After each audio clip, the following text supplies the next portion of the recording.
গাজার দিকে রওনা হওয়া আন্তর্জাতিক অলাভজনক সংস্থা ফ্রিডম ফ্লোটিলা কোয়ালিশন পরিচালিত ত্রাণবাহী জাহাজ ম্যাডলিনকে আটক করেছে ইসরায়েল।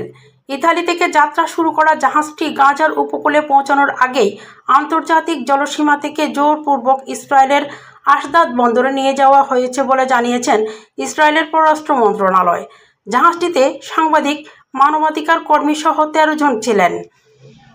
আটকদের মধ্যে রয়েছেন বিশ্বব্যাপী জলবায়ু আন্দোলনের নেতৃত্বদানকারী 22 বছর বয়সী সুইডিশ পরিবেশকর্মী গ্রেটা থুনবার্গ, ফরাসি চিকিৎসক ও কর্মী বাপ্তিস্ত আদ্রে, আল মাদ্রিজার সাংবাদিক ওমর ফায়াদ, ব্রাজিলিয়ান কর্মী ও ফ্রিডম ফ্লোটিলার ব্রাজিলের সমন্বয়ক বিয়াগো এভিলা, ফরাসি ফিলিস্তিনি বংশোদ্ভূত ইউরোপীয় পার্লামেন্টের গ্রিন পার্টির MEP রিমা হাসান, তুর্কি মানবাধিকার কর্মী শোয়েব উর্দু, এছাড়া ফ্রান্স, জার্মানি, স্পেন ও নেদারল্যান্ডসের আরও কয়েকজন মানবাধিকার কর্মী, সাংবাদিক এবং সমুদ্র সংরক্ষণ কর্মী ছিলেন।